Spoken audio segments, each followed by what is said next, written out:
Colin, the great quandary about free will. If it's all in the brain, it's determined, and then we don't have free will, and if it's somehow random and not, then we don't have free will either.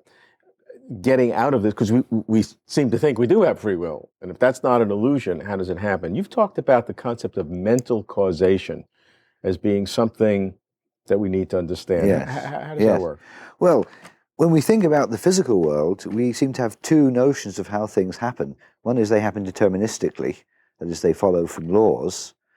Sometimes the laws can be statistical, but at least they follow from laws, and we know roughly what that involves. On the other hand, we have the idea of something happening randomly, and in some parts of physics it's supposed that randomness goes down to the very basis of how things happen. But when we apply those two notions of how things happen to human action, they run into problems, because on neither of those understandings does human action turn out to be free. Notoriously, if all human actions, that means human choices, are fixed by deterministic causation and laws, then they couldn't have been otherwise. And so they're determined to be as they are. And the causation there is just ordinary physical causation, which seems incompatible with freedom of the will. So some people have thought, well, then we have to go to the other extreme and suppose that actions occur randomly. And they've even supposed that quantum indeterminacy is the foundation of this randomness. But that's even worse, because there's nothing free about a random action, especially if you're connecting freedom to things like responsibility and blame.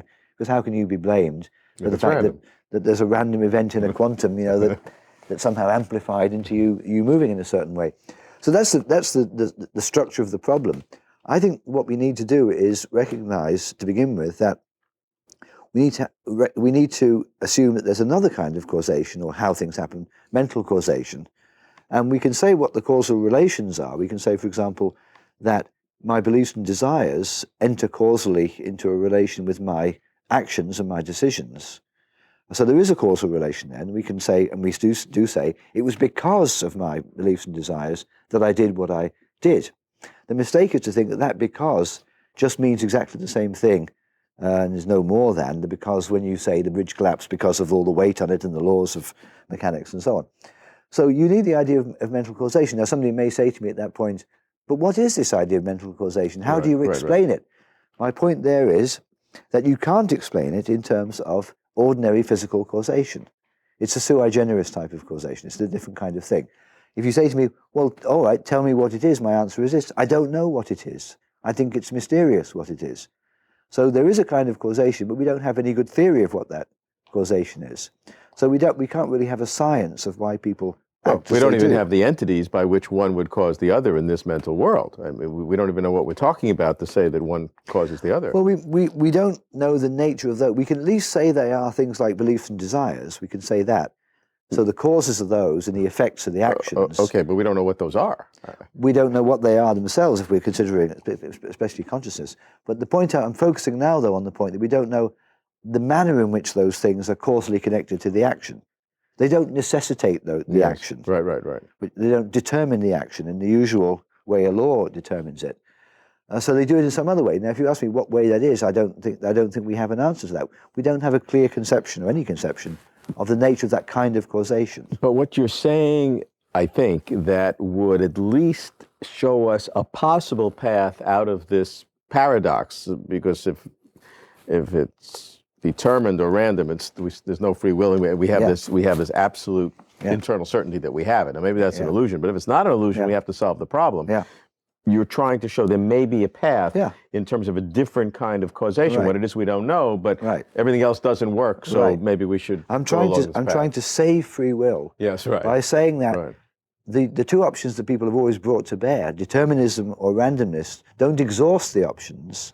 Why don't we suppose there's another kind of causation? They seem to exhaust the options. They seem to, but why not suppose there's another kind? And we don't understand its nature. But if there were another kind, then it would save free will. Yes. The difficulty is we can't, if we could specify what that kind was, we'd say, oh, now we see how we've got free will. But we might not be able to see how we've got free will, but we might be in a position to recognize that we have free will. So we'll say, well, the impression we have that we're free doesn't conflict with any notions which we must apply to the world, like determinism versus randomness, because we're not limited to those. So we can say, well, there must be another type of causation that's going on, mental causation.